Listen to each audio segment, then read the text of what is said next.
dari gelombang cinta malam hari ini ternyata disarikan menjadi 5 hal, menjadi satu hal yang sangat penting buat kita, menjadi guide bahwa bagaimana membangun rumah tangga yang baik. Ada 5 yang disampaikan oleh Pak Han tadi. Respon Buya bagaimana Buya dengan 5 yang tadi disimpulkan oleh Prof Han? Kesetaraan, kemudian jangan dendam, menerima perbedaan, tidak banyak aturan, versi masing-masing, kemudian saling menerima kekurangan dan kejujuran. Iya, ini adalah pikiran-pikiran idealis saya tentang bangun rumah tangga. Tetapi di hadapan kita itu banyak hambatan dan rintangan.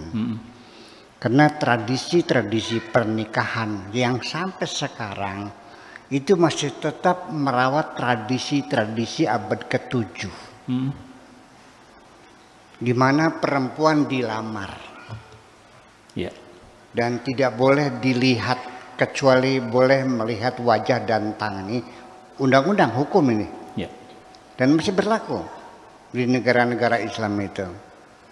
Jadi seperti barang dagangan, jangan sampai beli kucing dalam karung.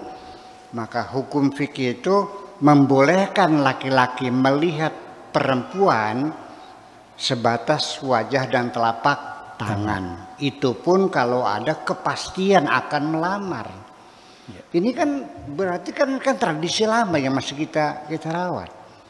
Kemudian terjadi bargaining tawar-menawar tentang mas kawin. Di Indonesia tidak begitu parah ya, karena mas kawin kita 15.000 ya. Tapi di negara-negara Islam mas kawin itu miliaran tuh. Iya, 5 kilo. Mas. Apanya? Masnya. Mas, iya, 5 miliar duitnya. Tawar-menawar, seperti jual beli transaksi. Iya, sampai dulu Gaddafi marah dengan tradisi itu. Dia melarang ya permintaan mahar yang terlalu tinggi, tapi oleh rakyatnya diabaikan. Ya silakan aja anakmu kawinkan dulu gratisan, mau enggak katanya gitu. Ya. Kemudian sampai sekarang ya perempuan kalau sudah menikah itu tanggung jawab sang suami. Tidak boleh keluar rumah. Sholat berjamaah pun harus minta izin, betul nggak? Betul. Betul nggak? Betul. Bayangkan, apalagi mau dagangan di pasar. Dan semuanya adalah perempuan, pembagian tugasnya yaitu di belakang suami ngurusin ranjang dan dapur. Udah selesai itu aja. Ini masih dirawat. Seorang perempuan ketika kawin kan perlu wali. Wali itu adalah orang yang menguasai dirinya, yang bisa menentukan masa depannya. Kalau walinya tidak setuju bisa kawin nggak? Tidak. Nggak bisa.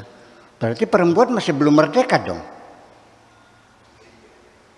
Nah ini tradisi ini apa kita rawat terus atau kita lakukan perubahan sehingga perempuan bisa menjadi makhluk yang merdeka. Saya bertanya, perempuan itu manusia bukan sih?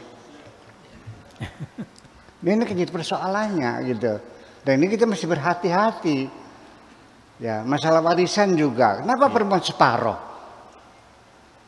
Jadi hukum warisan itu laki perempuan dibedakan itu sifatnya kondisional apakah sudah final? Bahwa keputusan langit laki-laki 2 perempuan 1.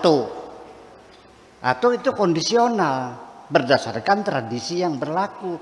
Karena di negeri Arab yang berperan penting dalam berkontribusi membangun ekonomi orang tua adalah anak-anak laki-laki.